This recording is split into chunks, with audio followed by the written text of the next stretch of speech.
Al-Fatihah untuk Imam An-Nawawi yang kitabnya kita kaji buat diri kita, buat keluarga kita, buat para pedagang, para pengunjung, para karyawan, untuk masjid, untuk DKM Masjid Al-Barakah beserta para donatur-donaturnya. Mudah-mudahan kita semua diberkahi oleh Allah. Al-Fatihah.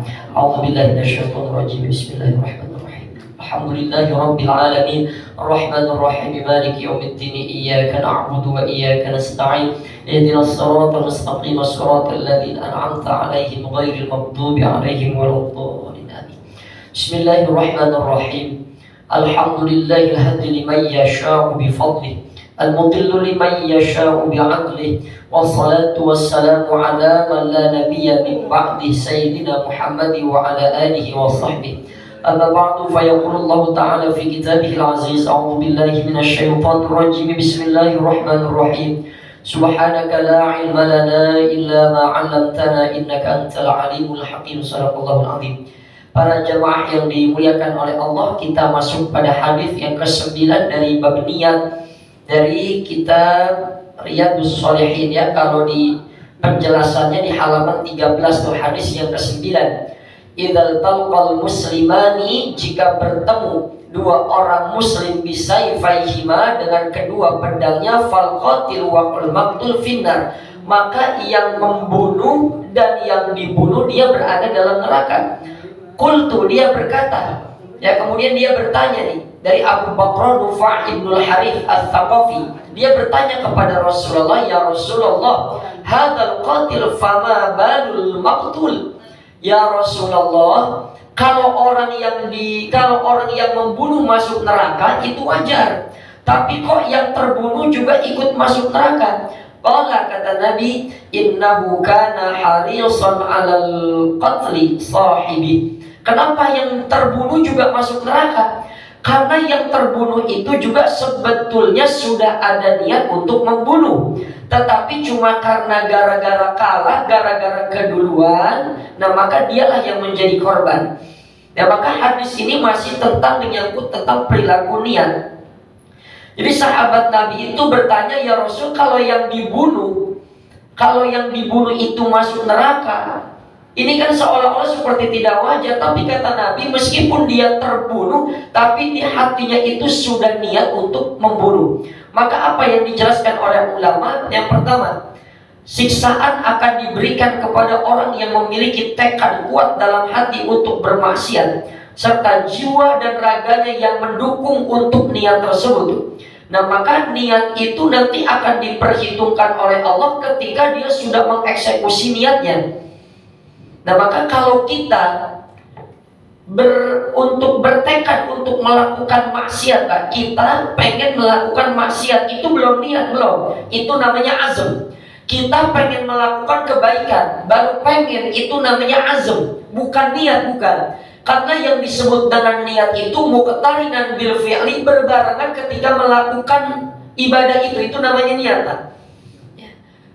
Seseorang bertekad untuk membunuh, ini tekadnya ini masih belum dicatat dosa, belum, namanya azam. Tapi ketika dia mengeksekusi daripada apa yang ada dalam tekadnya, itulah yang disebut dengan niat. Maka orang yang tadi terbunuh itu dia pun masuk neraka karena dia sudah berazam dan dia berusaha mengeksekusi.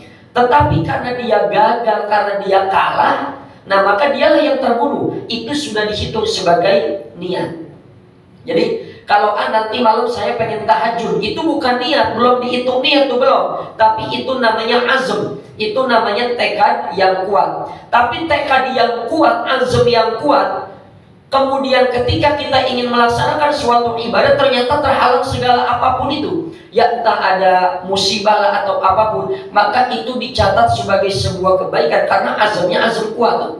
Maka dulu di pertemuan yang sebelumnya saya sudah menjelaskan tuh, kalau kita bertekad pengen melakukan kebaikan tapi belum dieksekusi, itu namanya masih azam. Tetapi ketika kita berniat dan ketika kita melaksanakan apa yang kita inginkan, azam kita, nanti malam pengen tahajud. Ketika kita tahajud dan kita tunaikan itu, nah itulah yang disebut dengan niat. Jadi niat itu berbarengan dengan perbuatan. Nah, maka ini pelajaran bagi kita. Jangan sampai di benak kita tuh ada tekad, ada azam untuk berbuat maksiat. Maka yang harus ditakuti oleh kita, kata ulama, itu bukannya Allah tidak maha pengampun. Bukan Allah itu maha pengampun atas setiap noda dan dosa. Yang paling kita khawatirkan adalah bagaimana saat kita bermaksiat atau kita akan mengeksekusi daripada maksiat yang ingin kita kerjakan, kemudian kita wafat. Sehingga kita wafat dalam keadaan su'ul khatimah. Karena akhir daripada hidup seseorang itu bukan bagaimana permulaannya, bukan dari bagaimana pertengahannya, tapi dilihat bagaimana daripada akhir daripada segalanya dia menutup kehidupan. Banyak orang yang di usia 20-30 itu bergelimang maksiat, tetapi 10 tahun menjelang dia wafat, dia bertobat kepada Allah, dia kembali kepada Allah dalam keadaan husnul khatimah. Maka ini pelajaran bagi orang-orang yang berdosa dan senantiasa berbuat dosa. Maka dia jangan putus asa dari rahmat Allah, karena pintu taubat selalu terbuka. Dan bagi kita, kalau kita memang termasuk orang-orang yang soleh, termasuk orang-orang yang baik, maka kita juga jangan terlena. Karena bisa jadi kita jangan sampai terlena dengan kesombongan kita, merasa kita udah banyak bekalnya. Jangan. Karena bisa jadi Allah wafatkan kita dalam keadaan su'ul khotimah. Itu kan terjadi pada Barsiso, seorang ahli ibadah yang karena dengan kesolehannya santri-santri itu pun menjadi sakti, bisa terbang semua karena kesolehan Barsiso. Tapi sayang di akhir hayatnya dia dijebak oleh iblis sehingga dia sujud, dan ketika dia sujud kepada iblis dipenggal kepalanya, wafat dalam keadaan su'ul khatimah. Maka kata Syekh Mustafa As-Sibahi, kalau ada niat, ada di benak kita, di hati kita untuk melakukan maksiat, itu kata beliau, ingatlah bagaimana nikmat Allah begitu banyak. Nah, maka di pelajaran, kalau kita pengen berbuat maksiat, kata Syekh Mustafa As-Sibai, ingatlah bahwa karunia nikmat dari Allah itu begitu banyak, yang nanti nikmat dari Allah ini akan dimintakan pertanggungjawabannya oleh Allah. Kalau dengan cara itu nggak bisa, nggak mempan pakai cara yang begitu, kata Syekh Mustafa As-Sibai, lihat cara yang kedua. Lihatlah bagaimana orang-orang soleh di muka bumi ini dia melakukan kebaikan. Maka itulah fungsinya kenapa kita berkumpul dengan orang-orang soleh, supaya kita bisa ikut jejak-jejak kesolehannya, Pak. Kita nongkrong sama orang yang sukses berbisnis, insya Allah kita pelan-pelan bisa mengikuti cara bisnisnya. Kita nongkrong sama orang tukang main catur, tuh lama-lama kita ikut nongkrong sama orang yang main catur juga.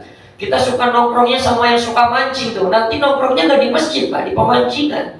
Nah, maka kenapa? Untuk melembutkan hati, salah satunya berkumpul dengan orang-orang yang soleh.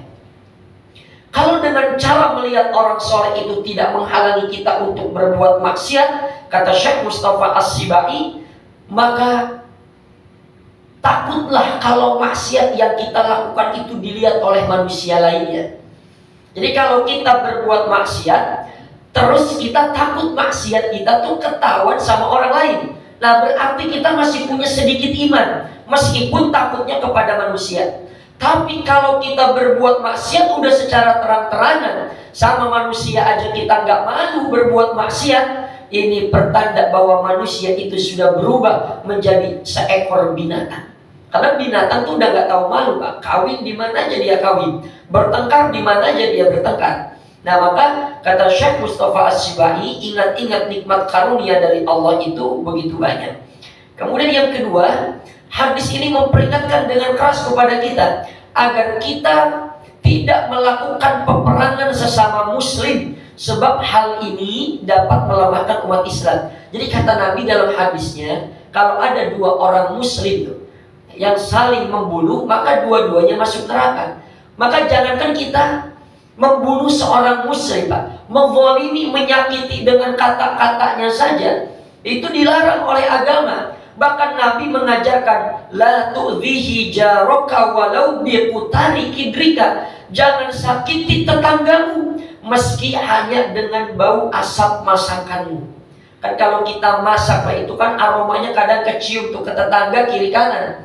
La tu'dhihi jaraka biqutari kidrika, kata Nabi, jangan sakiti tetanggamu meskipun hanya dengan bau asap masakanmu. Artinya apa? Kalau kita masak, kita masaknya kita lebihin supaya minimal tetangga kiri kanan kita kebagian. Jadi kalau masak daging sekilo minimal kuahnya 2 ember. Ya, meskipun saran dikit, yang penting tetangga kebagian. Sampai Nabi mengajarkan begitu. Itu ada sebuah tamsil Pak, oleh ulama dijelaskan dalam kitab Riyadhus Shalihin, nanti kita akan ketemu. Itu ada orang yang ahli ibadah, orang soleh, tapi cuma gara-gara kucing yang dia pelihara dan dia lupa buat ngasih makan ini kucing, ini mendapatkan protes keras, pertanyaan keras dari Allah di hari akhir nanti. Cuma gara-gara seekor kucing yang lupa dia kasih makan padahal dia orang soleh. Tapi di zaman Bani Israel ada manusia yang dia ini, mohon maaf, seorang pelacur. Seorang pelacur yang ketika dia melihat seekor anjing yang kehausan, turun seorang pelacur ini ke bawah sumur, dia ambil air itu menggunakan sepatunya, dia kasih minum terhadap anjing yang kehausan itu. Dan Allah antarkan pelacur ini untuk menuju surganya Allah. Itu syariatnya Bani Israel. Ini sebuah tamsil. Kalau kita menyakiti hewan saja, itu akan mengantarkan kita pada neraka. Apalagi yang kita sakiti ini adalah manusia. Makanya orang tua kita dulu tuh kalau masak, Pak, kalau masak kemudian makan itu kan tulang belulangnya itu dikasih, Pak. Dikasih sama hewan, sama kucing. Makanya kucing dulu gemuk-gemuk, tikusnya yang kurus-kurus. Karena sekarang ada presto, Pak. Ada presto, ada rumah makan ayam tulang lunak tuh. Dulu di Parung Serap, sekarang udah pindah nggak tahu kemana tuh. Ayam tulang lunak, sampai tulangnya aja sekarang kita makan. Makanya kucing sekarang kuru-kuru. Kenapa? Karena kita terlalu buas, karena kita terlalu serakah. Ya. Dulu kan yang dijual tuh ikan yang gede-gede, Pak. Ya sekarang sampai apa tuh, Zat? Ada ikan yang kecil tuh, Pak, yang kecil di dalam toples tuh. Namanya apa? Baby fish, ya, baby fish, atau yang bayi ikan, Pak, yang garing-garing itu. Itu pun masih kita embat juga, ya memang terserah lah. Itu kan memang fasilitas dari Allah untuk manusia. Silakan saja dikonsumsi, tapi jangan berlebihan. Jadi menyakiti binatang saja dapat mengantarkan pada neraka, apalagi yang kita sakiti adalah manusia. Saya pernah bertanya kepada seorang kiai, bagaimana kalau yang kita zalimi itu adalah orang kafir, yang kemudian orang kafir itu berdoa kepada Tuhannya karena dizalimi, apakah itu akan dicatat sebagai sebuah dosa dan apakah saya akan masuk neraka? Kata kiai, ya, kita akan masuk neraka meskipun yang kita zaliminya adalah orang-orang kafir, karena orang kafir yang hidup damai dengan kita, mereka pun punya hak hidup bersama kita. Bahkan kalau kita kurban, Pak, kurbannya kurban sunnah, bukan kurban nazar, itu boleh kita berikan kepada orang-orang yang non muslim. Ya, barangkali kita ada tetangga itu kita berikan beberapa kantong untuk orang-orang yang non muslim. Jadi nggak boleh kita bertengkar kepada sesama umat Islam. Apalagi kita akan memasuki tahun-tahun politik. Jangan sampai hanya berbeda-beda politik, berbeda pilihan partai, lalu mulut kita saling mencaci maki, mengejek antar muslim yang lainnya. Maka agama Islam itu tidak takut dengan peperangan, karena dia punya semangat jihad. Tapi bagaimana orang-orang di luar Islam itu menghancurkan agama Islam dengan politik adu domba? Maka kenapa terjadi perang antar umat Islam sehingga ada kelompok Khawarij, ada kelompok Syiah? Itu kan gara-gara politik. Maka kalau politik yang sekarang yang akan kita masuk pada tahun politik, kemudian umat Islam saling berpecah belah, ini akan menjadi bencana buat kita. Itu ada ayat yang menarik dalam Al-Quran, 3 ayat yang mirip tapi diletakkan dalam surah yang berbeda-beda. Pertama, huwallazi arsala rasulahu bil huda wa dinil haqq liyudhhirahu 'ala dini kulli wa kafa billahi syahidan. Ada yang ayatnya walau karihal musyrikun. Ini ada 3 ayat yang redaksinya mirip, tapi Allah tempatkan ayat ini pada surat yang berbeda-beda. Yang pertama, huwallazi arsala rasulahu bil huda wa dinil haqq liyudhhirahu 'ala dini kulli walau karihal musyrikun. Ayat ini Allah tempatkan dalam surah At-Taubah. Yang kedua, huwallazi arsala rasulahu bil huda wa dinil haqq liyudhhirahu 'ala dini kulli walau karihal musyrikun. Ayat waqafa billahi syahidan, waqafa billahi syahidan. Ayat yang kedua ini Allah tempatkan dia berada dalam surah As-Saff. Dan yang ketiga sama redaksinya seperti surah At-Taubah tadi, walau karihal musyrikun. Allah letakkan ayat ini dalam surah Al-Fat. Apa memang arti daripada ayat ini? Dialah Allah yang telah mengutus Rasulullah, yaitu Nabi Muhammad, dengan agama yang lurus. Dengan agama yang lurus, yang dengan agama yang lurus ini Allah akan menjamin kemenangan agama Islam. Dan cukuplah Allah menjadi saksi. Meskipun orang-orang musyrik, orang-orang kafir itu membenci kita. Ini apa tanasubnya kata ulama? Kok ada 3 ayat yang mirip tapi diletakkan dalam surah yang berbeda-beda? Hikmahnya, yang pertama, kenapa ayat ini Allah letakkan dalam surat At-Taubah? Kalau umat Islam pengen menang sebagaimana janjinya Allah dalam ayat ini, bahwa umat Islam akan mendapatkan kemenangan, maka syarat yang pertama, umat Islam itu harus bertaubat. Karena ayat ini Allah letakkan dalam surah At-Taubah. Sebab kemajuan kita diukur sebagaimana taatnya kita kepada Allah, dan kemunduran kita diukur bagaimana maksiat kita kepada Allah. Jadi kalau kita berpegang teguh pada agama Allah, tidak bermaksiat, umat Islam maju. Maka kata Syekh Amir Satib Arslan, kenapa umat Islam ini mundur? Tapi umat di luar Islam mengalami kemajuan, kuncinya satu, umat Islam tidak berpegang teguh pada Al-Quran.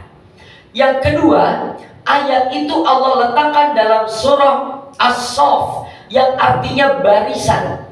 Jadi kalau umat Islam itu pengen menang, maka umat Islam harus merapatkan barisan.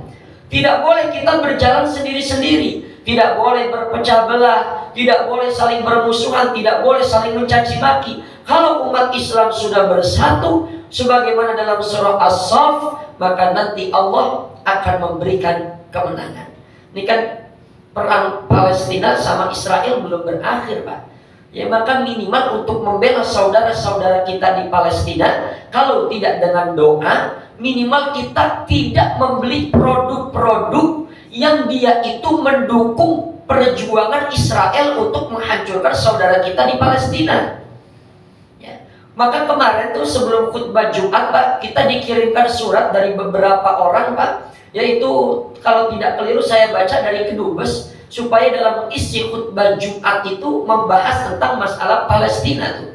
Jadi untuk membela saudara-saudara kita di Palestina, kalau kita tidak mampu dengan uang, maka minimal dengan doa.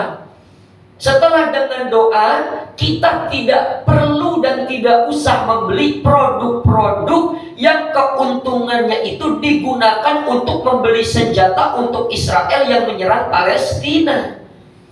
Ya, Starbucks. Ya itu kan saya seumur-umur sih nggak pernah beli minuman begitu. Ya meskipun katanya enak gitu. Terus sebagian keuntungannya diberikan tuh untuk mempersenjatai Israel.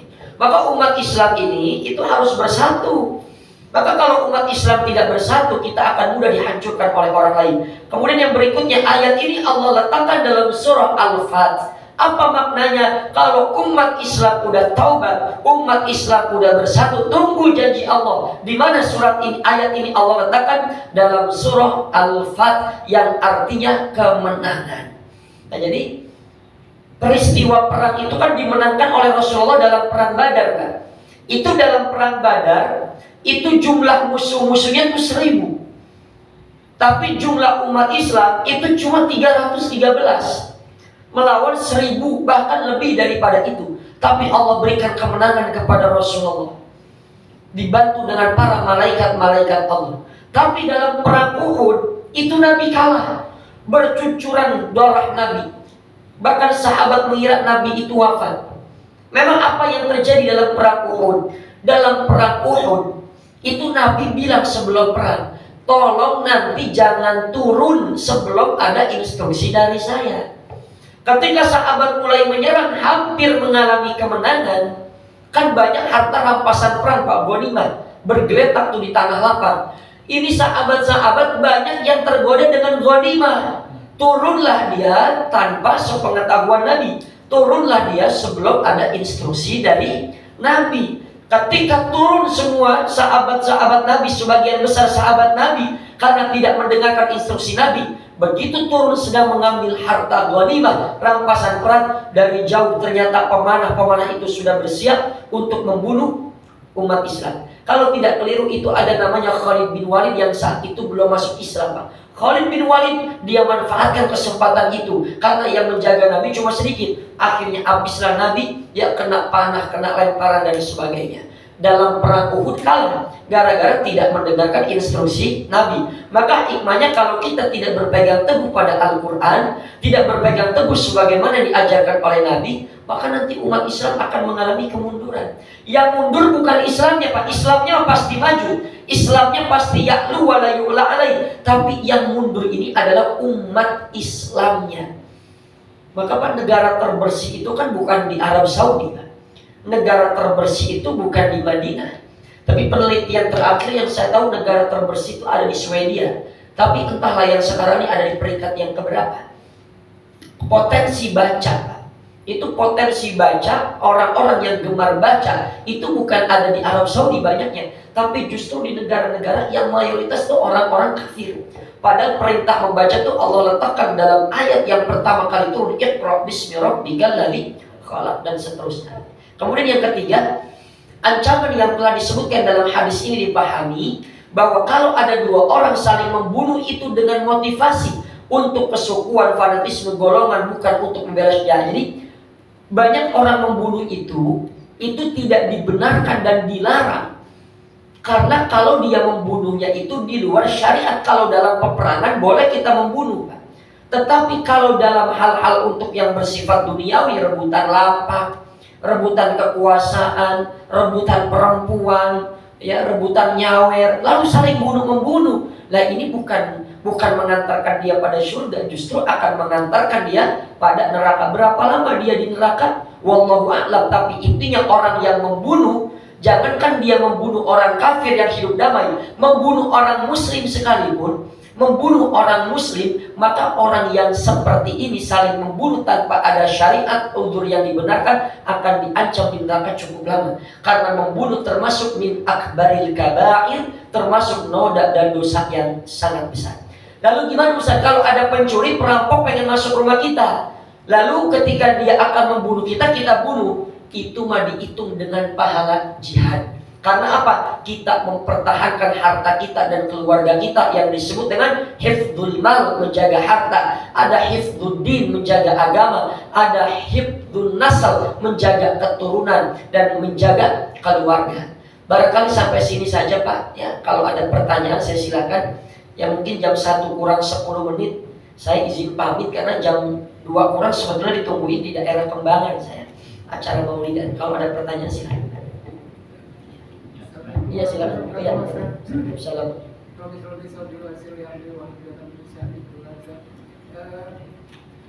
Apa namanya, situasi seperti sekarang ini gimana Palestina itu terancam segala macam, itu kan akhirnya terjadi saling bunuh-membunuh, Pak Ustaz. Iya. Padahal di sini yang membunuh dan dibunuh itu akan masuk neraka gitu loh. Iya. Itu ininya kemana gitu, membingungkan karena bertahun-tahun Palestina itu teraniaya, sekarang itu bukan membalas dendam, entah itu membalas dendam atau enggak, tapi ingin memusnahkan Israel ini. Itu gimana ininya, Pak Ustaz? Iya. Karena memang kalau kita baca sejarah, Pak, Israel tuh nggak punya wilayah kekuasaan. Mereka nggak punya wilayah kekuasaan. Dari zaman Sulaiman tuh tanah Palestina tuh memang sudah ada. Mereka tidak memiliki kekuasaan.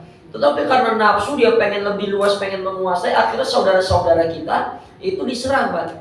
Maka serangan dari Palestina, dari orang-orang Palestina itu adalah sebagai feedback, sebagai timbal balik. Karena kata Nabi, kita mah jangan pantang buat perang, Pak. Tapi kalau kita diperangi, ya maka mau nggak mau kita bela diri.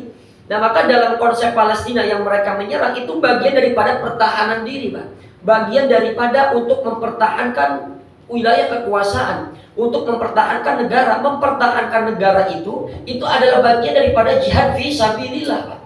Ya padahal kan sudah ada kesepakatan tuh. Ya Israel dikasihlah beberapa wilayah, beberapa tempat itu, tapi mereka pengen lebih, Pak. Dikasih hati, minta jantung itu. Yaitu sebuah kezaliman yang tidak bisa dibiarkan, Pak. Maka umat Islam ini harus bersatu. Tapi ada beberapa kawan tuh yang kesana. Bahkan kalau kita untuk mengantar kiriman, Pak, itu kalau kita tidak tahu caranya yang cermat, kadang kiriman itu mental, Pak. Tidak sampai ke tanah Palestina. Na'udzubillah, jangan sampai, Pak. Ada kadang orang-orang yang Dia mengambil kesempatan untuk kezaliman, alasannya untuk sumbangan Palestina, padahal untuk kantongnya sendiri. Jadi kalau kita mau memberikan sumbangan kepada saudara kita di Palestina, cari orang-orang atau sebuah lembaga yang memang yang berkompeten untuk mengelola itu, Pak. Nah, jadi itu bagian daripada jihad, Pak. Makanya kenapa Indonesia bisa menang melawan Belanda, melawan Jepang, yang padahal tuh mereka punya teknologi yang canggih, Pak, meriam, ya, kemudian senjata api. Tapi Indonesia cuma berbekal bambu runcing. Ya, karena Indonesia berbekal bambu runcing. Kenapa tetap semangat, tetap gigih? Karena orang-orang Islam itu punya semangat jihad, Pak. Semangat jihad ini yang nggak bisa dikalahkan. Nah, makanya kata Syekh Mutawalli Asy-Sya'rawi itu, umat Islam itu kalau orang-orangnya masih menjadi muslim, itu masih bisa dikalahin sama orang. Tapi kalau sudah jadi mukmin, maka susah buat dikalahkan sama orang. Apa bedanya muslim dengan mukmin? Muslim itu cuma sekedar dia mengaku beragama Islam, tetapi ajaran-ajaran Islam tidak dia terapkan.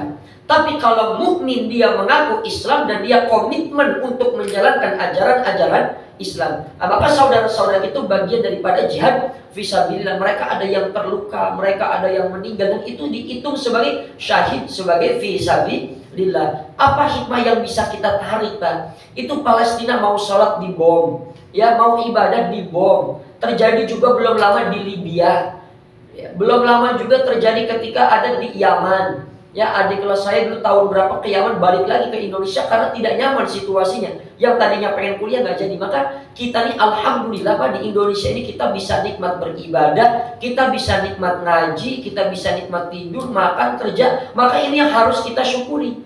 Maka kalau nanti suatu saat gara-gara perbedaan politik akan terjadi pertengkaran antar saudara, ini terjadi, ini akan sangat berbahaya, Pak. Saya lupa tuh kalau dulu belajar sejarah ada peperangan apa tuh yang orang-orang Belanda menggunakan politik adu domba. Ya, disitulah agama Islam, disitulah orang Indonesia mengalami kekalahan sesaat karena terkena politik adu domba. Itu yang paling bahaya, politik adu domba, Pak.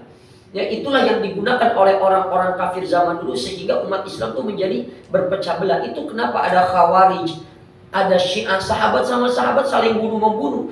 Ya, padahal mereka yang satu merasa benar, yang satu juga merasa benar, karena ada di situ disusupi politik adu domba. Nauzubillah min dzalik. Wallahu a'lam.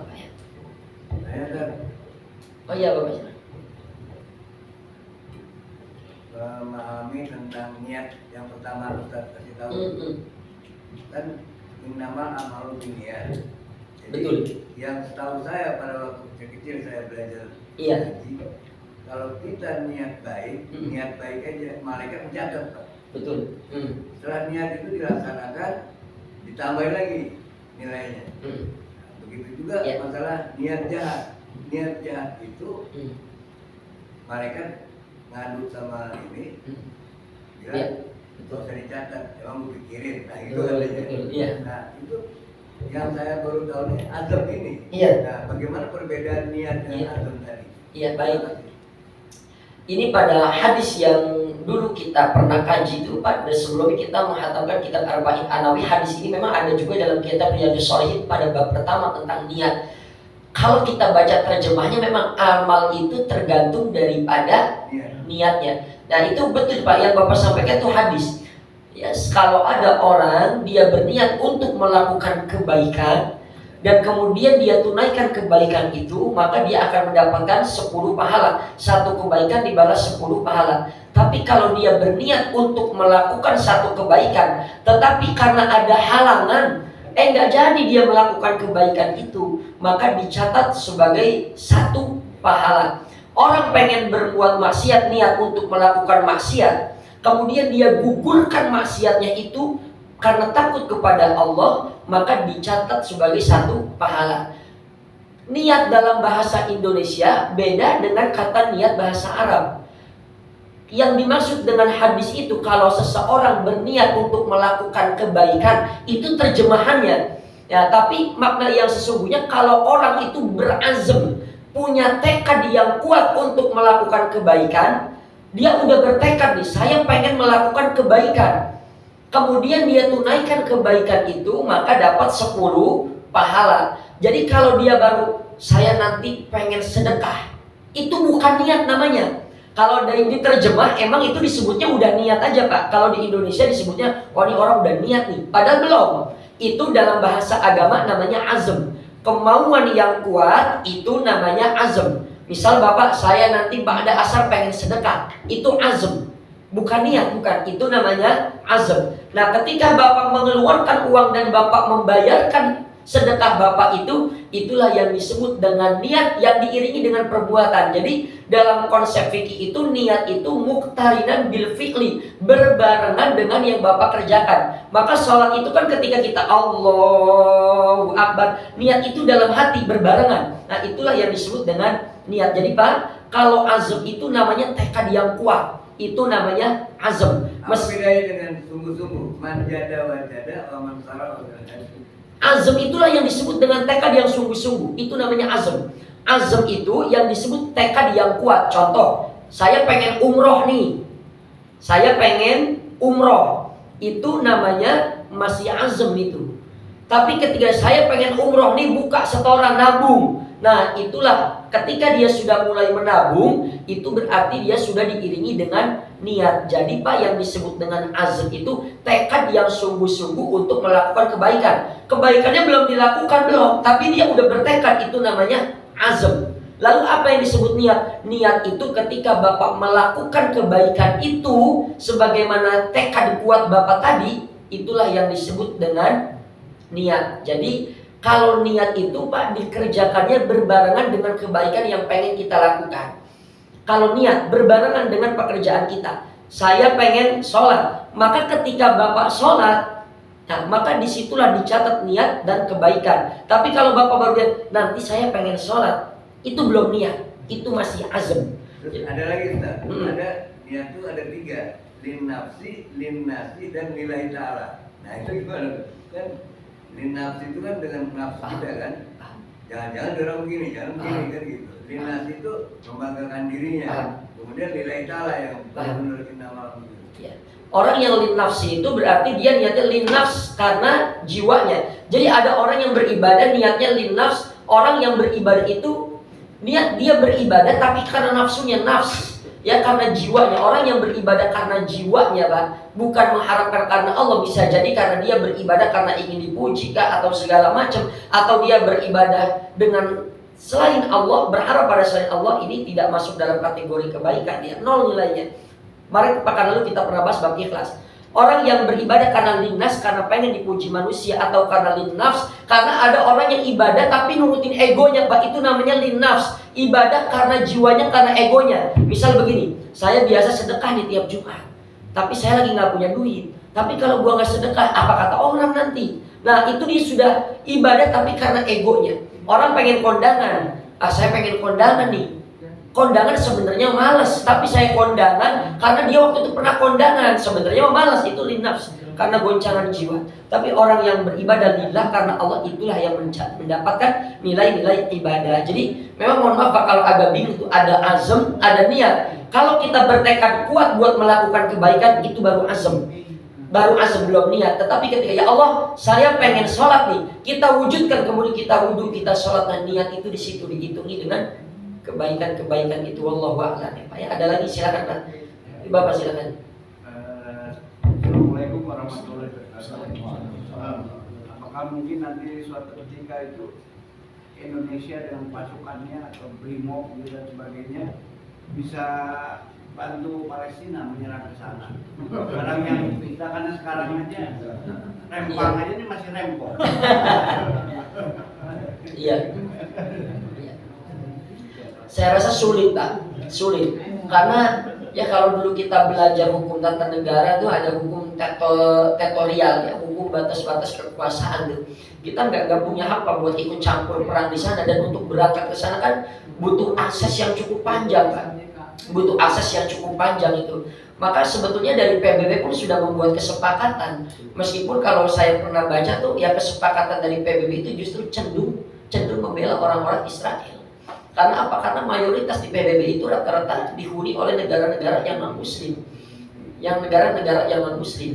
Ya, maka kalau kita untuk berangkat perang ke sana Pak, itu rasanya sulit Pak. Itu rasanya sulit. Kita berbenturan nanti dengan sistem-sistem negara. Kan tiap negara itu punya aturan, punya zona masing-masing, Pak ya. Jangankan kita ke sono, Pak. Pesawat luar negeri aja masuk tanpa izin negara kita itu ditembak. Ya kapal laut Pak masuk teritorial wilayah laut kita. Ada laut di luar negeri itu kan dia bisa terkena sanksi juga. Jadi kalau kita itu Pak untuk membela sampai kita ke sana itu rasa-rasanya sulit Pak. Sulit. Justru nanti jangan sampai ketika kita pengen ikut perang, beribu polisi ke sono perang, justru nanti kita jadi ikut perang juga nih. Ya maka jadi itu nanti ada win-win solution lah bagaimana nanti negara-negara itu berkumpul, tapi sudah sejak lama Pak PBB pun tidak mampu menyelesaikan ini. Makanya dalam khutbah Jumat itu ada kiai yang mewajibkan dirinya dengan berdoa, Allahumma ahlikil kafarata wal musyrikin. Allahumma ahlikil kafarata wal musyrikin wal israili. Ini Allah hancurkanlah orang-orang kafir yang zalim dan orang-orang Israel. Itu dalam ayat Allahumma ansur Islam wal muslimin. Ya Allah tolonglah orang-orang Islam, orang-orang muslim. Ya dan tolonglah wangsur dan tolonglah orang-orang yang berjihad, wangsur man nasruddin, dan tolonglah orang-orang yang menolong agama. Rasanya itu kalau kita buat ke sana Pak, berbenturan Pak dengan aturan-aturan yang ada. Kita doakan saja lah ya, bagi orang-orang Palestina itu sebagai jihadnya, bagi kita itu pun sebagai jihad pembelaan dengan melalui doa. Wallahu a'lam Pak. Barangkali kalau satu lagi Pak saya persilahkan Pak ya. Ada lagi? Pak Am? Enggak, baik. Salam.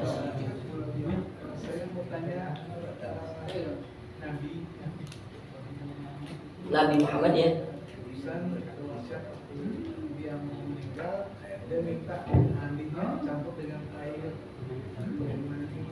Bidara apa dengan air?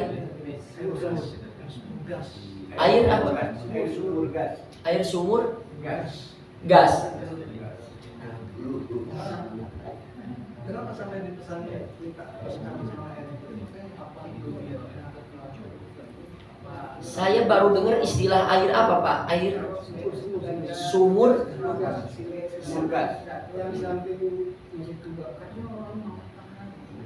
Oh gars ya, ya sumur gors ya, mungkin ya. Kenapa begitu?